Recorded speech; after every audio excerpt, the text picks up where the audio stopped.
문제를 받았는데 첫 번째 문제 IP 등급에 대해서 물어봤어요. 근데 IP 등급에 대해서 IP 뭐 67, 68, IP 60, 5, 66 이런 거 알죠, 여러분들? 기기에는 IP 등급이 다 있다는 거 알잖아요. 이 테스트 다 해야 되는데.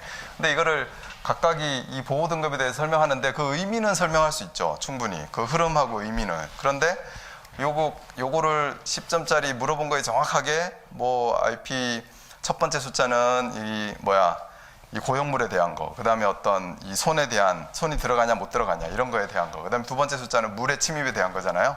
그런 것들이 하나하나 다 내가 그 숫자의 의미에 대해서 암기를 하고 있느냐. 저 같은 경우는 그렇지 않아요. 그러니까 이거를 아주 완벽하게 잘 쓸 수는 없을 거예요. 세모라고 치고 전력선과 통신선 사이에 차폐선을 설치하는 경우 유도되는 전자유도 전압, 전자유도, 정전유도 이건 계속 공부하는 거니까 잘 알고 있죠? 잘 알고 있는데 어디 차폐선을 설치한 경우에 통신선에 유도되는 전압, 그러니까 뭔가 하나 차폐를 설치했는데 그랬을 때 여기 통신선에 유도되는 절감되는 전압이 얼마냐 이거를 쓰라는 거잖아요. 그러니까 이거는 우리가 전자유도 그러면 우리가 계속 공부하고 있는 게 마이너스 J 오메가 M L의 3배의 I0 요거에 대해서 다 전자유도 식이다. 또 그 식을 가지고 대책도 세우고 그렇게 공부를 했는데 이거는 차폐를 설치했는데 넘어가는 그래도 넘어가는 전압에 대해서 하라는 거니까 그거를 알지 못하면은 사실 이 정답을 쓰지 못하는 경우가 많이 있다라는 거죠. 그리고 J 오메가 M L에 대한 것만 쭉 쓰고 말았으면 점수를 안 주진 않을 거예요. 어느 정도 줄 텐데 그래도 높은 점수를 받기는 좀 힘들 수 있다. 그걸 알고 있느냐 모르고 있느냐니까 저 같은 경우에는 이것도 거기까지 공부를 하지 않았다라는 거죠. 책에는 송배전 공학이나 이런 책에는 다 나와 있지만. 3번 대전류 용량을 가진 전력관선의 단락시 단락 전자력과 단락 기계력. 단락시에 케이블이나 버스덕트에 단락 전자력 공부 많이 하죠. 공부 많이 하고 그림도 그리고 식도 쓰고 하니까. 근데 단락 기계력까지 하래요. 그리고 단락 기계력은 이제 축방향 장력이라든지 비틀림 모멘트라든지 이렇게 해야 되는데 그거에 대한 그거에 대해서 쓰시오. 그럼 좀 쓰겠어요. 근데 뭐를 쓰래요? 계산 방법에 대해 설명을 하시오. 그러니까 저도 소식을 알고 있어야 되는 상황이다라는 거죠. 그래서 이렇게 다 쉽지 않은 문제들이 있다라는 거죠. 뭔가 건드리긴 건드려야 될 것 같은데 쉽지가 않아요. 저 그랬어요, 실제로. 이 문제 자체가 읽어보면은 그냥 지금까지 공부했던 어떤 내용들인데 정확하게 문제에 맞춰서 쓰려고 하니까 좀 쉽지가 않다라는 거죠. 그럼 4번 기술 기준의 판단 기준을 정하는 전로의 절연 성능과 관련해 설명하시오. 절연 성능에 대해서 알고 있다고 쳐요. 0.1메가옴, 0.2메가옴, 0.3메가옴, 0.4메가옴, 400V 일 때, 그 다음에 100V, 150V 이하일 때는 0.1, 그죠? 그 다음에 한 220 정도는 0.2, 380은 0.3, 400 넘어갈 때 0.4 이렇게 해서 그 정도는 기사에도 알고 있잖아요? 그거는 아니고 이번에 이제 바뀐 거를 써야 되는 내용이지만 그거에 대해서 쓸까라고 생각을 했는데 여기에서 보니까 절연 성능, 오케이, 그게 절연 성능이죠, 근데 여기 또 전선로의 전선 및 절연 성능의 기준값. 그럼 기준값은 뭐고 또 절연 성능은 뭐지? 여기서 저 문제를 딱 보자마자 헷갈리더라고요. 기준값도 그거인 것 같고, 절연 성능도 그거인 거고, 내가 알고 있는 건 그건데, 또 여러분들 알고 있는 건 뭐 있어요? 2000분의 1? 누설 전류 2000분의 1이라는 거 들어보셨죠? 그 다음에 또 1mA도 들어보셨어요? 1mA 이하이면 만족하는 걸로 본다. 이런 게 있거든요, 기준이. 그 정도밖에 생각이 안 나는데 이거 두 개로 나눠가지고 어떤 거를 써야 될지 명확하게 생각이 안 났을 수도 있습니다. 근데 이거는 준비를 해두자는 문제였으니까 우리 그냥 준비를 한 입장에서 모의고사를 여러분들이 치른 입장에서 우리 기본반 모의고사를 일단은 동그라미 하나 칠게요. 왜냐하면 동그라미 칠 게 없어. 이렇게 자꾸 그냥 내려가면. 이번에 1번 시험이 그랬어요. 제가 딱 보자마자 어려웠겠다, 힘들었겠다 이런 생각이 들더라고요. 이런 마음을 갖고 해야 돼요. 똑같이 힘들다. 왜냐하면 책에 기본서에 있는 그런 확실한 내용이 착 나온 게 아니라 여기 책에 여기 부분, 저기 책에 여기 부분 막 이렇게 냈으면 다 힘들어요. 어떻게 다 공부해 그거를. 다 힘든 상황에서 내가 쓸 수 있는 최대한을 써보자라고 가야 됩니다. 근데 그 중에서 이제 이 13개 중에서 잘 쓸 수 있는 걸 빨리빨리 찾아야죠. 근데 산화염 피레기 열폭주 현상, 이건 잘 해야 되겠죠? 동그라미. 아마 우리 기본반에 같이 공부했던 분, 연구반에 같이 공부했던 분들은 다 잘 썼을 거라고 생각합니다. 승강기. 전 승강기 안 좋아하잖아요, 그죠? 근데 이제는 엘리베이터하고 승강기하고 에스컬레이터는 공부해야 돼요, 이제는. 제가 이제 계속 그전에는 이런 거는 중요하지 않으니까 가끔씩 나오는 거니까 공부하기 좀 힘든 부분이니까 그냥 버리자 그랬어요. 근데 그 국토부 기준 있잖아요. 그 정도만 그냥 한번 보세요. 왜 그러냐면 이 출제 기준이 발표가 됐잖아요. 그 출제 기준에서 낸단 말이에요. 문제를 이제. 근데 이 출제 기준 안에 들어가 있어요. 그게 정확하게. 그래서 여기 승강기, 에스컬레이터 내겠다 이렇게 들어가 있기 때문에 이 큰 항목에 들어가 있기 때문에 돌아가면서 낼 수밖에 없는 상황이 됩니다. 그래서 왜냐하면 출제위원들이 이 기준에 맞춰서 내야 되니까. 그래서 엘리베이터나 에스컬레이터 같은 경우에 뭐 좀 공부하기 힘든데 엘리베이터 같은 경우에는 어떻게 계획을 세우는지 하고 그 다음에 그 엘리베이터용 그 동력의 전원 공급 이 정도 공부하시고 에스컬레이터 같은 경우에는 그 보호 장치 이 정도는 좀 공부를 해둘 필요가 있다고 생각합니다. 이제는. 자, 그래서 하여튼 승강기 나왔으니까 우리는 저 같은 경우에 안 하거든요. 승강기를 공부를. 그러니까 못 풀어요. 이거는 세모도 아니에요. 설계 순서와 배치 결정 나중에 정말 쓸 거 없으면 모르겠지만 하여튼 안 돼. 그 다음에 수요 반응의 의미와 국내에서 시행하고 있는 요금 제도를 설명하죠. 수요 반응도 우리 뭐 에너지 절약 쪽에 가면 DSM 뭐 이런 것들도 있고 그죠? 그 다음에 또 이 피크 컷 어떻게 할 건지 이런 거에 대해서 그 다음에 에너지 절감은 어떻게 할 건지를 막 공부를 많이 하는데 수요 반응의 의미와 그러면 이제 또 모르는 거예요. 수요 반응 이건 또 무슨 용어야? 이러면서 들어가게 되는 거죠. 이것도 전체적으로 에너지 절감하기 위한 그런 대책인데 아무튼 모르겠어요. 일단 그렇게 가겠습니다. 8번 전력 회로에서 직열 커패시터와 병렬 커패시터. 그리고 우리 또 커패시터 이 콘덴서 공부를 열심히 하는데 건축 전기에서 항상 역률 개선에 대해서만 열심히 하잖아요. 그런 관련된 현상이나 보호 방법이나. 근데 또 떡하니 직열 커패시터가 나왔어요. 그래서 제가 이제 강의할 때도 직열 커패시터는 직열로 설치해 놓으면 역률 개선 이론적으로 되는데 여기 어떡할 거예요? 이거 고장나면 여기 선로에서 병렬로 연결하면 고장나면 차단해버리면 되는데 여기 직렬로 연결해 놓으면 고장나면 어떡할 거예요? 고장나면 이게 송전 중단 아닙니까? 그랬을 때 대책을 세우기가 쉽지 않기 때문에 잘 안 쓴다 뭐 이런 얘기도 했었고 그런 게 책에 나와 있는 것들도 있습니다. 근데 송전 선로에서는 그런 선로의 무효 전력을 보상하기 위한 직렬 콘덴서를 쓰는 경우가 있고 고장나면 송전 안 되겠죠?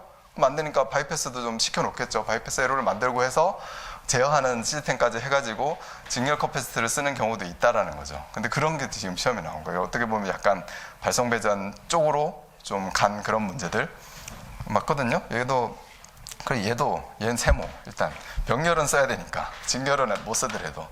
자, 그래서 세모 이것도 약간 발성배전 같은 문제. 수요 반응도 좀 그런 문제. 네, 이렇게 해서 좀 나왔습니다. 한 8번까지 갔는데 동그라미가 없어요. 이게 암울한 겁니다, 사실. 왜냐하면 여기 일단 이게 찍찍 긋는 게 3개 이상 나오면 일단 3개에서 넘어가 버리면 막 끝난 거거든요. 근데 이 동그라미가 많지 않아가지고 암울한 상황이고 한번 9번부터 13번까지 볼게요. 이렇게 놓고. 자, 고체 유전체 트리잉과 트래킹. 우리는 뭐 좀 공부했으니까 일단 마친다고 치겠습니다. 이것까지 이제 동그라미 안 치면 이제 큰일 나요. 자, 변압기 단절연. 할 수 있죠? 할 수 있죠. 할 수 있어야지. 그 다음에 폴리에틸렌의 CD관의 특징, 호칭, 성능. 이거는 원래 뭐 책에는 자세히 나와 있는 게 아니죠. CD관이 뭐야? 이러면 이제 끝난 거고 우리 폴리에틸렌 전선관이라고 그러면은 PE관을 많이 쓸 텐데 PE관보다 조금 더 주름져가지고 이 가효성이 좋은 거를 CD관이라고 명칭을 하더라고요. 그래서 이 전선관, 강제 전선관하고 폴리에틸렌 전선관의 그런 특징, 그것들을 알면 어느 정도 좀 써보자. 호칭은 다 알아야 되는 거 아닙니까? 기본적으로 우리 전기쟁이면은 16, 22, 28, 36, 42, 54 이렇게 가는 건 알아야 되는 거 아니에요? 뭐 실무가 없으면 좀 모를 수도 있죠. 성능, 하여튼 이거 세모. 얘도 완벽하게는 공부 안 했어. 그 다음에 수소자동차. 안 했잖아요. 아무도 안 했잖아요. 수소자동차. 뭘 딱 읽어보면 그냥 뭐 생각납니까? 그냥 방폭 써야 되겠다 이런 거 생각나는 거죠. 사실 방폭이 제일 중요하죠. 수소자동차를 상용화시키기 위해서 중요한 게 이 수소의 폭발에 대해서 어떻게 방지를 하느냐 이거 중요하니까. 자, 그 다음에 13번에 맥스웰 방정식이고 기본적으로 이제 기본 이론에 있는 게 나온 겁니다. 그래서 어려웠어요. 제가 봐도 어려웠어요. 저는 맥스웰 방정식도 이건 뭐 암기해서 4가지씩 그냥 쓰면 되죠. 그렇게 쓰면 점수 줄 겁니다, 아마. 그렇게 설명을 좀 어느 정도 쓰면. 근데 또 쓰기가 그렇게 호락호락하지만은 않았다라는 거죠. 지금 동그라미가 하나, 둘, 셋, 네 개, 세모까지 해도 5, 6, 7. 동그라미가 하여튼 4개, 5개 정도밖에 안 돼요. 제가 보니까. 그러니까 동그라미는 기본적으로 7개, 8개 정도는 돼야 이게 할 만한 시험이거든요. 이게 1번 문제. 근데 이게 지금 한 5개, 6개밖에 안 되기 때문에 너무 힘들었다라고 생각이 들었습니다. 정말 어떤 내용인지 한번 보겠습니다. 그래서 이번 주에 문제 해설 만드는 것도 힘들었어요. 왜냐하면 책에 있는 거, 머릿속에 있는 거 이런 것들을 가지고 그냥 칙칙칙 만들면 안 그래도 이 편집하기도 힘든데 갈로 1 붙이고 갈로 2 붙이고 갈로 3 붙이고 이렇게 모양 맞추고 그런 것도 힘든데 내용까지 막 찾아보려고 하니까 많이 힘들더라고요. 여러분들도 많이 이 1교시에 힘들었을 거다라고 생각을 합니다. 다 힘들었을 거예요. 이번에 점수가 기대가 됩니다. 과연 이 문제별로 점수를 얼만큼 잘 줬나 깐깐하게 보나 그게 좀 기대가 돼요. 자, RP 등급에 대해서 보겠습니다. RP 등급은 RP 몇 이렇게 쓰는 거예요. 뒤에도 문자, 이 영문으로 된 문자가 있지만 이것보다는 첫 번째 문자하고 두 번째 문자 잘 보면 됩니다. 그래서 첫 번째 문자가 의미하는 게 뭐예요? 첫 번째 문자가 예를 들어서 RP 67 그러면 첫 번째 문자에서 여기 나타내는 게 고형물의 침입에 대해서 나타나는 거다. 그 RP 67 그러면은 고형물의 침입이 없는 거예요. 이런 기기를 만들었는데 여기는 딱 외압으로 탁 감싸가지고 절대로 고형물은 침입하지 못한다라는 게 그런 의미라는 거죠. 0이면은 보호하지 않는다라는 거고 1이면은 직경 50mm의 어떤 물체, 2면은 직경 12.5mm, 3이면 2.5mm, 4면은 1mm. 이걸 암기하고 있는 사람이 있을까요? 대충 못 들어간다. 완벽하게 이 보호를 한다. 이렇게 알고 있을 텐데 50mm, 12.5mm, 2.5mm, 1mm를 어떻게 이 많은 걸 공부하면서 어떻게 기억하고 있어요? 대단합니다. 기억하고 있는 분들은. 자, 손이 여기 안에 전기 설비일 텐데 예를 들어 전기기기라고 하면 모든 기기에 근데 다 해당되는 거예요. 전기기기라 하면 여기다가 손이 들어가면 막 누전도 되고 그러니까 그거에 대해서 보호를 한다. 근데 듬성듬성 이렇게 울타리만 대충 쳐놨다. 그 간격이 50mm다. 그러면 손이 안 들어가게끔. 그 다음에 손가락. 한번 제가 재봤습니다. 자로. 제 손가락이 몇 mm인지. 12.5mm 정도 되더라고요. 12.5mm 손가락이 안 들어가게끔 만들어 놓은 거, 손에 대한 부분은. 그 다음에 공구, 이렇게 드라이버 같은 걸로 찔러도 안 들어가게끔 만든 거. 저 가는 철사로 이렇게 찔러도 안 들어가게끔 만든 거. 그렇게 어떤 고형물에 대한 보호라는 거죠. 그 다음 두 번째 숫자는 뭘 의미해요? 물에 대해서 보호하고 있는 걸 의미하는 거죠. RP 67이다, RP 68이다. 그러면 가장 완벽한 겁니다. 고형물에 대해서도 완벽히 방어가 되고 물에 대해서도 방수가 되고 그러니까 보호 안 되는 거, 수직 낙하하는 거에 대해서 보호하는 거. 그 다음에 각도가 15도에서 내려올 때 B 같은 걸 생각하는 거겠죠. 내려올 때 이게 이쪽으로 이제 물이 침입하느냐 그런 거 보는 거고 물이 막 뿌릴 때 주변에서 그 다음에 물이 아래서도 막 튀어 올라올 때 그런 데서도 방수가 되는 거다라는 거죠. 그 다음에 물 분사하는 물에 대해서 견디는 거, 강한 분사. 그 다음에 침수 아예 담궈놨을 때, 그리고 계속 담궈놨을 때. 그러니까 IP68은 아예 그냥 물 속에서 사용하는 장비. 여기는 IP68을 이제 적용을 해야 되겠죠. 가끔 물에 잠길 수 있는 건 IP67 이상 하면 되는 거고. 그렇습니다. 우리 대부분의 우리 전기 장비들, 계측기기들 이런 거 보면 물 속에 넣어놓는 계측기기는 다 IP68이에요. 네, 이 68을 획득을 해야지 사용할 수 있으니까. 그렇지 않은 게 물속에 가끔 들어가긴 하는데 평소에는 잘 안 들어가는 그런 것들은 IP67 정도로만 해가지고 우리가 승인을 받고 가는 겁니다. 그거에 대해서 물어본 거고. 이게 어디에 나옵니까? 우리 시험에서는 뭐라고 그랬어요? KSC IC 60529라고 했는데 어디에도 나와요? 60364 우리 공부할 때도 다 나오는 거잖아요. 자, 그래서 받고 두 번째 문제 보겠습니다. 자, 차폐선을 설치한 경우에 통신선에 유도되는 전압을 구하시오. 자, 이게 기본 구성입니다.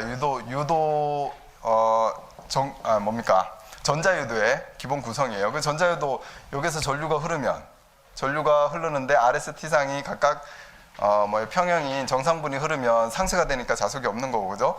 이런 영상분의 전류가 흐르면 이 영상분 전류가 흐르면서 만들어지는 자속 파이가 여기에 유도가 되면서 패러데이 전자유도 법칙에서 유도가 되면서 통신선의 전압이 유도된다고 그랬잖아요. 그 기본적으로 우리 알고 있는 게 J 오메가 M 상호 인덕턴스 L 거리만큼 그 다음에 여기에 흐르는 영상분 전류니까 3배의 I0다 이렇게 표현해가지고 이 유도되는 식을 다 암기도 하고 이해도 하고 그러잖아요. 이거 암기되어 있고 이해되어 있고 그림에 대해서 설명을 하면.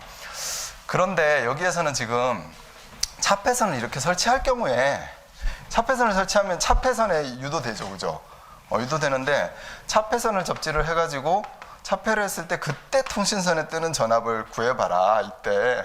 그거를 묻는 문제였어요. 그래서 이것도 요거에 대해서 준비가 되어 있지 않으면 어려운 거죠, 이제. 그리고 이것도 발성배전 문제에 좀 가까운 이건 뭐 꼭 그렇다라고는 할 수 없는데 발성배전에서는 꼭 공부하죠. 왜 그러냐면 뭐가 차폐선의 역할을 합니까? 송전선의 가공지선이 차폐선의 역할을 하는 거예요. 가공지선을 설치를 해놓으면 그만큼 통신선에 유도되는 전압이 줄어들거든요. 그거에 대해서 풀어져 나온 책들이 있습니다. 책에 그런 내용이 있습니다. 그거를 묻는 문제였어요. 그래서 유도 전압의 크기는 우리가 구할 수 있었으나 이게 아니라 다른 거였다. 차폐선을 설치했을 때 한번 보겠습니다. 차폐선을 여기다 설치했더니 통신선에 뜨는 전압은 얼만큼 줄어드느냐를 계산을 해내야 되는 거예요. 그래서 이때 통신선에 뜨는 전압은 여기 이 전력선이 만드는 자속이 통신선에도 영향을 미칠 거고, 여기 차폐선에도 전력선에서 만드는 자속이 차폐선에 영향을 미쳐가지고 차폐선에 전압이 떴죠? 여기 전압이 뜨죠? 차폐선에 전압이 뜨면 어떻게 돼요? 차폐선을 통해서 전류가 흐르죠? 그 차폐선에 전류가 흐르니까 여기서 만드는 자속이 또 통신선에 영향을 미쳐요. 근데 서로 방향이 반대 방향이죠. 반대 방향이니까 여기에서 얼만큼 이제 차폐선 때문에 줄어드느냐, 그거를 계산을 해내는 수식을 한번 유도를 해보든지 적어보든지 하라는 겁니다. 유도 전압을 구해보라고 했으니까. 여기에 뜨는 전압은 책 그대로 나오긴 합니다. 자, 이렇게 나오는데 마이너스 Z1, 2의 3배의 I0 플러스 Z2S의 IS 이렇게 나왔는데 이게 의미가 뭐냐면 의미만 보고 가면 돼요. 이건 뭐 나중에 그냥 여러분들 공부하실 거면 하면 되는 거니까. 의미가 마이너스 Z2의 3배의 I0 그러면 이거 뭐예요? J 오메가 L이 뭡니까? L이나 M이나 똑같은 거잖아요. 지금 인덕턴스잖아요. J 오메가 L이 뭐예요? 임피던스잖아요. 임피던스. 그 임피던스 곱하기 3배의 R0니까 여기 유도되는 전압입니다. Z12라는 것은 여기 전력선하고 통신선 간의 그런 뭐예요? 상호 임피던스예요. 그 상호 인덕턴스인데 이제 임피던스로 다 표현을 해놓은 거죠. 요 임피던스에 여기에 흐르는 전류, 영상분 전류 3배 I0만큼 뜬다. 요만큼 뜨는 거. 요거는 마이너스 J 오메가 M L 3배 I0하고 똑같은 얘기예요. 요게 이렇게 뜬다라는 거죠. 근데 반대로 차폐선에 뜬 것만큼 차감된다라는 거죠. 차폐선은 얼만큼 뜨느냐. 여기 전력선이 흐르는데 차폐선하고의 상호 인덕턴스. 요게 ZS2. 요거 차폐선하고의 상호 인덕턴스만큼 여기에 차폐선의 전압이 차폐선에 의해서 차폐선에 의해서 이 전압이 떠가지고 여기에 흐르는 이 자속만큼 여기에서 상쇄가 된다라는 얘기가 되는 거죠. 그래서 여기에는 이 전력선에서 미치는 것, 그 다음에 요 두 번째 플러스, 여기 마이너스니까 반대로 플러스를 한 겁니다. 플러스 해가지고 이 차폐선에 유도되는 전압에 의해서 여기 감소되는 만큼, 그렇게 해가지고 수식을 세워놓은 겁니다. 그렇게 해가지고 이제 쭉 풀어나간 거죠, 뭐. 여기에 보면은 ZS의 IS, 여기, 어떻게 해요? 요렇게 묶어놓고, ZS의 요 IS는 뭐냐? IS는 차폐선에 흐르는 전류거든요? 차폐선에 흐르는 전류니까 차폐선에도 이 자체 임피던스가 있을 거 아닙니까? 임피던스 S. 여기 차폐선의 자체 임피던스예요. 요거는 I1S의 3배의 I0는 차폐선에 유도된 전압이에요. 차폐선에 유도된 전압분의 자기 자체 임피던스 했으니까 차폐선에 흐르는 전류 아닙니까? 그 차폐선에 흐르는 전류가 또 여기에 미치는 것, 그렇게 해가지고 분리를 해놓은 겁니다. 이렇게 해놓고 그냥 요거 마이너스 Z1, 2 곱하기 3배의 I0를 밖으로 이렇게 뺀 거고, 이렇게 되어 있는 것 중에 밖으로 빼냈고, 자기 거 밖으로 빼냈고, 여기 마이너스 빠졌으니까 여기도 마이너스 됐고, 방향이 바뀌었으니까 마이너스 돼가지고 여기 그냥 정리해서 온 겁니다. 이렇게 왔고, 그러면은 이 Z12의 3배의 I0에 여기 부분을 그냥 란다라고 해놓은 거예요. 요만큼 차폐 계수가 된다라는 거죠. 그렇게 해서 차폐가 된다. 그럼 얘가 이렇게 점점 가까워지면 여기 차폐선에 뜨는 전압이 커지겠죠? 차폐선에 뜨는 전압이 커지면 차폐선으로 흐르는 전류도 커지겠죠? 반대 방향으로 흐르는 전류가 커지니까 통신선에 유도되는 전압은 점점 작아지겠죠? 그래서 차폐선이 전력선에 가까우면 가까울수록 통신선에 뜨는 전압은 줄어듭니다. 그런 것들을 이 수식을 통해서 알 수가 있는 거예요. 그래서 이 수식을 이제 아느냐 모르느냐를 물어본 문제였습니다. 우리는 모르겠어요. 이거 열심히 공부하면 여기까지 공부하시면 되고, 여기까지 기억하기 좀 힘들다 그러면 이렇게 해가지고 마이너스 j 오메가 ml의 3배의 i 제로를 가지고 여기를 좀 풀든지, 아니면 나중에는 이제 이런 것들 전자유도 정전유도 이런 기본적인 문제가 더 많이 나오니까 이 흔들리면 안 돼요. 이번 시험 문제를 보면은 흔들리는 분들이 많이 계실 거예요. 내가 이대로 공부해가지고 학교 갈 수 있을까 이런 생각을 많이 하실 것 같은데, 흔들리지 말고 지금 가는 대로 가면 됩니다. 걸려요. 내 시험에 걸린다니까 언젠가는. 그걸 탁 맞춰가지고 학교 갈 수 있게끔 준비가 되어 있으면 되는 겁니다. 자, 3번 문제 보겠습니다. 단락 전자력과 단락 기계력 물어봤어요. 뭐에? 케이블과 버스덕트에. 이건 이제 우리 공부를 기본반에서도 뭐 다른 데서도 책에 다 있는 거니까 보는 겁니다. 그럼 케이블의 단락 전자력이다. 그러면 뭐 항상 기본을 선 2개 그려놓고 여기 전류가 흐를 때 여기 간격이 A다 또는 R이다. 내 마음대로 쓰면 됩니다. 근데 이 간격 A에 여기에 흐르는 전류의 크기가 같다면 이거 곱하기 이거만큼, 그죠? I의 자승이 되는 거죠. 그래서 이 I의 자승만큼 힘이 생긴다라고 그랬잖아요. 힘이 미는 힘 아니면 땡기는 힘이 생길 텐데, 그거는 항상 힘은 어디에서 어디로 움직인다고 그랬습니까? 자속 밀도가 높은 곳에서 자속 밀도가 낮은 곳으로 영향을 받거든요. 그럼 자속을, 전류 I가 흐르면 자속이 이렇게 생기죠. 전류 I가 흐르면 자속이 이렇게 생기죠. 그러니까 여기서는 올라가고 내려가고 하니까 자속이 상쇄되죠. 자속 밀도가 작아요. 그리고 여기서는 이렇게 해서 합성도 되고 이렇게 크게는, 그러니까 여기는 자속 밀도가 좀 높을 수가 있어요. 합성도 되고 하니까 원래 있는 것도 있고. 그래서 여기 자속 밀도가 크다. 그러니까 어디로 힘을 받습니까? 여기 서로 당기는 힘을 받는 거죠. 동일 방향일 때는. 반대 방향일 때는 여기가 이렇게 흘러서 이렇게 만들어지고 있는데 여기가 전류가 이렇게 흘러가지고 자속이 이렇게 만들어진다. 그럼 여기에는 합쳐지니까 자속 밀도가 크고, 여기 바깥쪽에는 서로 상쇄되니까 자속 밀도가 작고, 그러니까 서로 미는 힘이 생기는 거죠. 그렇게 해가지고 체킹을 하면 되는 거고, 미는 힘과 당기는 힘의 크기는 과연 얼마냐? 그 크기는 이 수식으로 했잖아요. 우리가 2 곱하기 10의 마이너스 7승에 여기 이 케이블과 이 케이블 도체 간의 거리 A, 거리 A에 여기 흐르는 전류의 크기만큼 힘을 받는다라는 거죠. 그래서 뉴턴 퍼 메타만큼 받고, 그럼 이걸 킬로그램 퍼 메타로 하기 위해서는 나누기 몇을 해야 돼요? 9.8을 해야 되잖아요. 그죠? 1kg이 9.8 뉴턴이니까 1kg 9.8 나누기 9.8을 해야 됩니다. 그렇게 하면 2.04 곱하기 10의 마이너스 8승이라는 아니까 이게 단락 전자력으로 쓰시면 돼요. 그래서 케이블에 받는 힘은, 단락 전류가 흐를 때 케이블 상호간에 받는 힘은 이렇게 흐른다. 요거를 알고 있느냐, 계산 방법.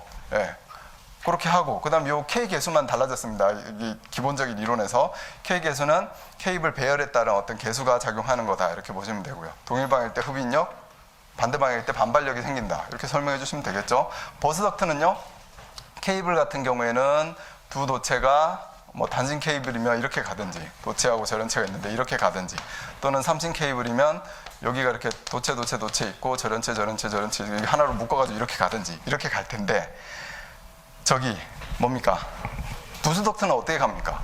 부스덕트는 이렇게 생긴 녀석이 짝짝짝짝짝 붙어가지고 여기 절연 쭉 하고, 그죠? 이렇게 외암, 철로 외암 해가지고 이렇게 가는 거잖아요. RST 현상이.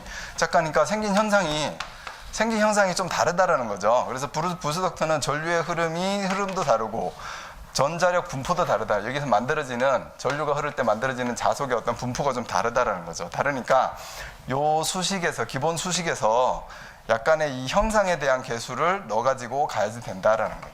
이렇게 정도 우리 기본반에서는 공부했습니다. 그래서 이 부스덕트에서는 이 기본적인 이론에서 만들어진 단락 전자력의 부스덕트의 형상 때문에 있는 힘이 조금 달라질 것이다. 그 보정계수를 넣어가지고 선정을 한다 이렇게 했습니다. 보정계수가 뭔지는 어떻게 구하는지는 저도 잘 모르겠어요. 근데 이렇게 해서 구한다 이런 개념을 세워가지고 가면 된다라는 거죠.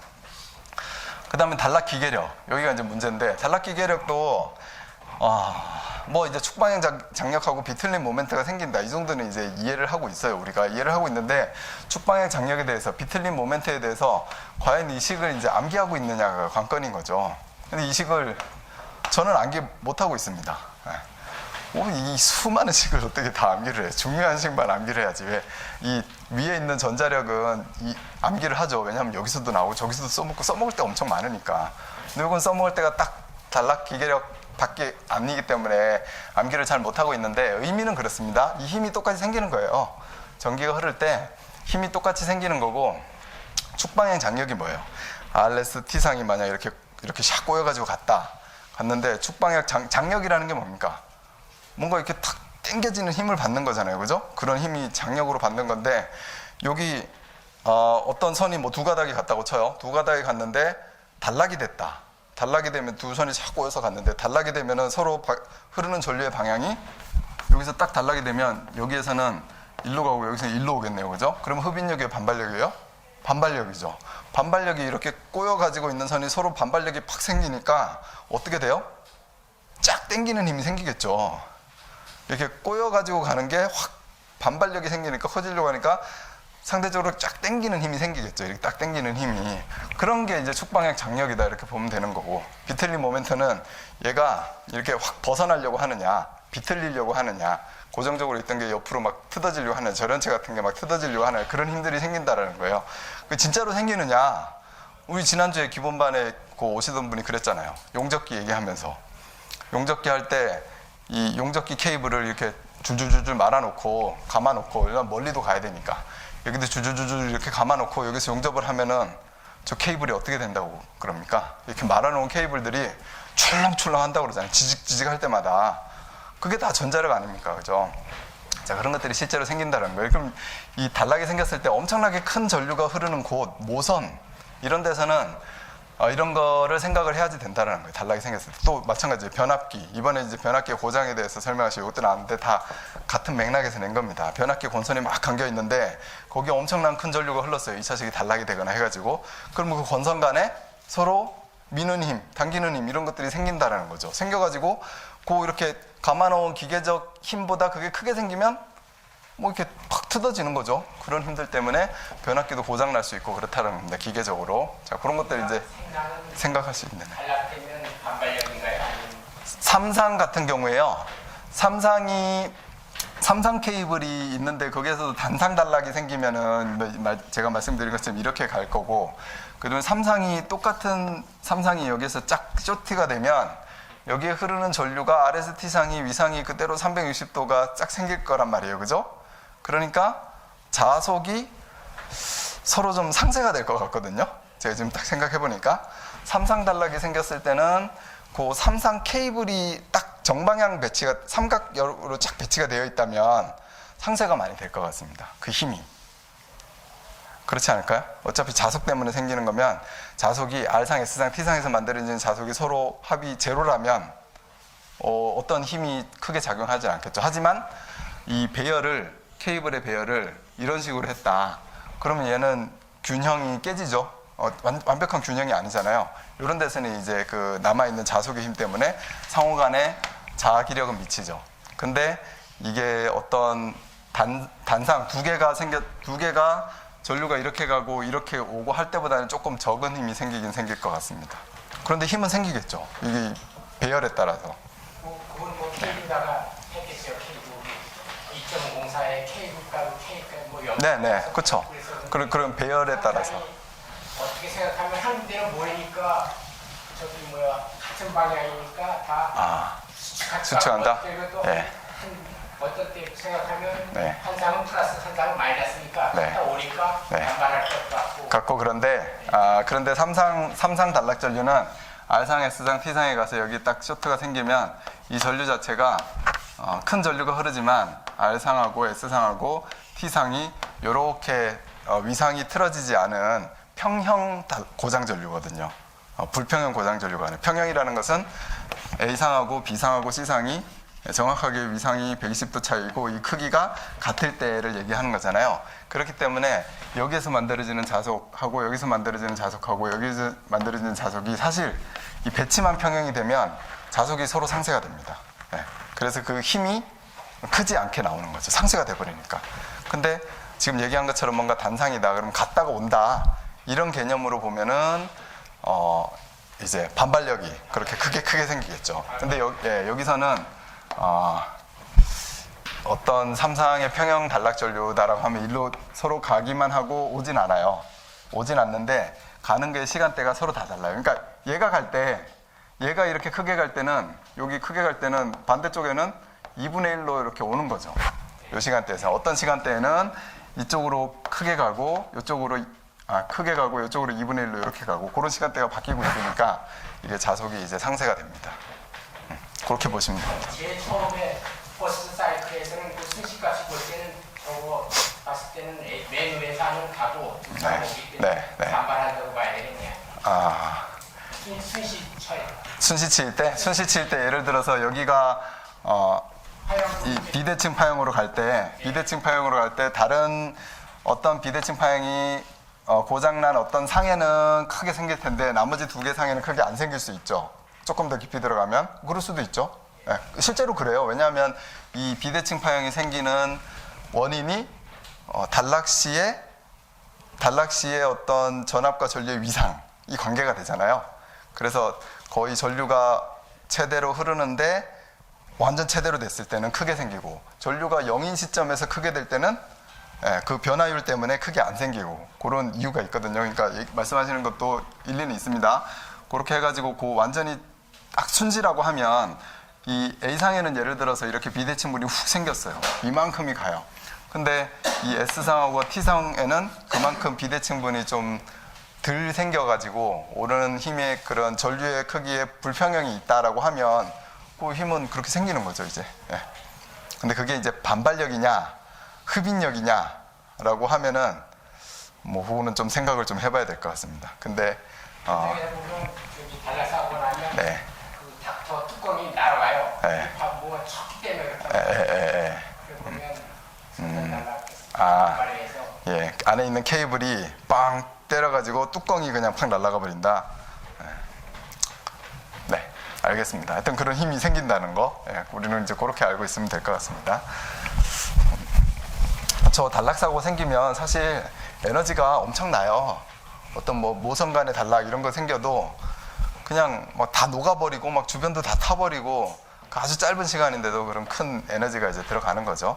그렇게 해서 이제 단락 기계력 케이블 방향에 그런 축방향 장력과 비틀림 모멘트가 발생한다. 요거를 이제 써주시면 좋겠습니다. 4번까지만 하고 잠깐 좀 쉬었다 할게요. 자, 여기에는 뭡니까? 전로의 절연 성능에 대해서 이제 물어본 거예요. 판단 기준하고 기술 기준에 있는 내용. 근데 절연 성능의 기준값, 전로의 절연 성능. 그냥 문제를 봤을 때는 이제 내가 알고 있는 거는 뭐 이 몇 메가옴, 0.1, 0.2, 0.3, 0.4 이거밖에 모르고 있다? 그럼 그것만 생각이 나겠죠? 또는 이게 바뀐 거를 알고 있었어요. 만약에 뭘로 바뀌었어요? 0.5하고 1메가로 바뀌었잖아요. 0.1, 0.1, 0.2, 0.3, 0.4 이렇게 가던 것을 이게 0.5하고 1.0 메가옴으로 바뀌었어요. 어떻게 됐어요? 커졌네요, 그죠? 절연 성능이 더 강화된 겁니다. 저압의 기준은 어떻게 됐어요, 우리 지금? 600볼트에서 1000볼트로 가고 교류가, 그죠? 750볼트에서 직류가 1500볼트로 가고 커졌네요.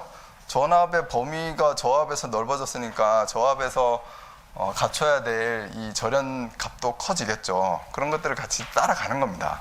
그렇게 해서 이렇게 바뀐 걸 알면 그것대로 써주면 돼요. 써주는데 근데 두 개가 있어서 그게 문제예요. 이것도 이건 것 같고 저것도 저건 것 같고. 그러면 여러분들이 이제 이 판단 기준을, 이 기술 기준을 보면 이런 문제는 딱 목차에 있는 대로 내요, 사실. 근데 이걸 어떻게 다 쓰냐, 그게 이제 문제인 거죠. 내가 어떻게 알고 있느냐가 문제인 건데 이게 딱 있습니다. 27조에 보면 전선로의 전선 및 절연 성능 이렇게 해가지고 딱 나와 있고요. 그 다음에 밑에 52조에 보면 그냥 저업전로의 절연 성능 이렇게 나와요. 이게 두 가지를 1번하고 2번으로 물어본 거다라고 보면 되겠습니다. 그렇게 해서 여기 첫 번째 보면 어떤 게 이제 기준, 첫 번째 27조에 보면 어떤 내용이 있냐면 위에 있는 거는 그냥 뭐 절연이 확실히 돼야 된다라는 그냥 기본적인 얘기고요. 밑에 보니까 누설 전류가 최대 공급 전류의 2000분의 1을 넘지 않도록 해야 한다. 이런 말이 이제 있는 거예요. 자기 전격 전류에 최대로 흐를 수 있는 전류의 2000분의 1이 누설이 되면 안 된다라는 이런 기준이 있다라는 거죠. 그 다음에 판단, 여기 답안지에는 없는데 판단 기준에도 보면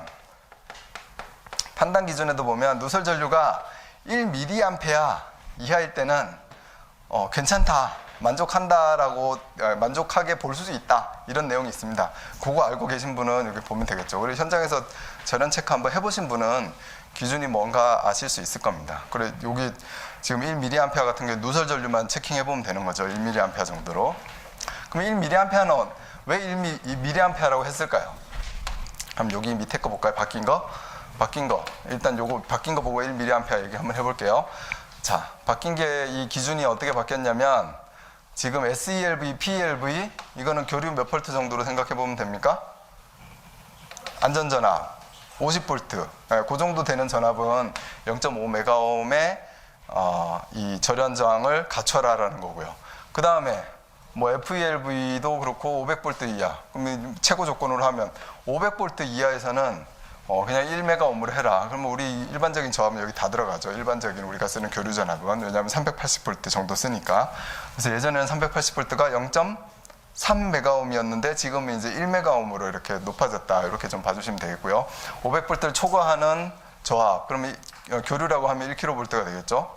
그거에 대해서는 교류가 1kV겠죠. 교류가 1kV에 대해서는 이 시험 전압은 1000V짜리로 시험을 하고 절연 저항은 1메가옴을 내라라는 거죠.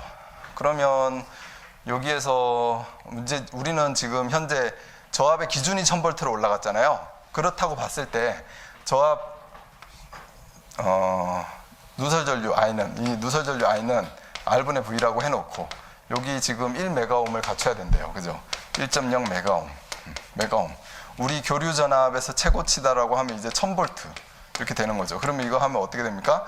1mA가 되겠네요. 그죠? 그래서 판단 기준에 있는 1mA 정도 되면 만족하는 걸로 본다라는 말이 여기서도 맞는 거죠. 우리가 교류 전압의 최고가 한 1000V 정도 되는데 기준이 1메가옴으로 바뀌었으니까 1mA가 아직도 유효한 거죠. 그렇게 보시면 됩니다. 이렇게 바뀌었어요. 파란색으로. 바뀐 거 아시죠? 그때 저랑 같이 봤으니까. 바뀐 거 외웠지? 왜 외우잖아요, 우리. 왜 외웠어요? 모의고사에 있었으니까. 뭐 공부를 해야지 뭐. 그래야 답을 쓰죠. 자, 이게 기존 겁니다. 0.1, 0.2, 0.2, 0.4가 이게 이 전 걸로 파란색으로 되어 있는 걸로 바뀌었어요. 이렇게 보시면 되고. 이제는 이제 절연 측정하실 때 예전 기준보다는 이제 바뀐 기준 이상이 되게끔 해야 됩니다. 그리고 하나 더, 기준에서 하나만 더. 기준에서 지금 내용 위로 잠깐 올라가 볼게요. 이게 또 시험에 나올 수 있습니다. 이 부분, 노란색으로 친 부분. 측정 시 영향을 주거나 손상을 받을 수 있는 SPD 또는 기기 등은 측정 전에 분리해야 되죠. 측정 전에 여기 선로가 이렇게 있어요. 여기 차단기가 있고 여기 선로의 절연을 측정하고 싶어요. 차단기 차단해야 되죠. 그래야지 이쪽 절연이 체크가 안 되니까. 그 다음에 여기 기기가 있어요. 기기가 붙어 있어요. 예를 들어서 뭐 형광등 LED 막 붙어 있어요. 붙어 있는 상태에서 여기다가 절연을 측정하면 요 선로의 절연 측정이 되는 게 아니라 이 기기에 있는 절연까지 같이 다 측정이 되는 거잖아요. 그러니까 선로는 케이블로 설치를 했다. 절연이 상당히 좀 좋죠. 케이블이라는 것 자체가 고장이 나 있으면 안 좋겠지만, 근데 기기는 또 절연이 그만큼 안 좋을 수 있죠. 그러니까 그냥 측정해버리면 선로의 절연 측정은 안 돼요. 그럼 이것도 끊고 해야 됩니다.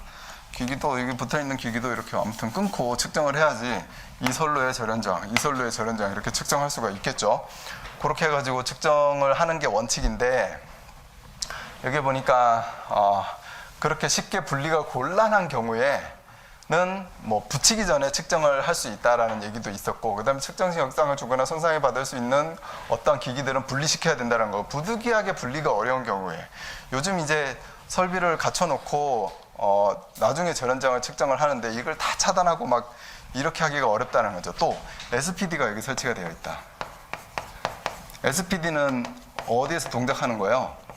과전압이 뜨면은 동작하는 녀석이고, 동작을 했다 그러면 임피던스는 완전히 그냥 낮아져 버리는 거고, 절연저항이다라고 하면은 막 엄청 안 좋게 나올 수도 있겠죠. 또 전압이 얘가 견딜 수 있는 전압이 예를 들어서 220V 또는 한 250V 정도인데, 500V짜리 메가로 측정을 했어요. 그러면 500V가 걸리니까 이거 어떻게 돼요? 못 견디고 일로 도통할 수가 있는 거죠. 그럼 또 절연이 안 좋게 나오겠죠. 그러니까 얘도 분리를 해야지 됩니다, SPD를. 근데 그 많은 SPD들을 언제 다 분리를 해가지고 또 다 체결을 하고 그럴 거냐.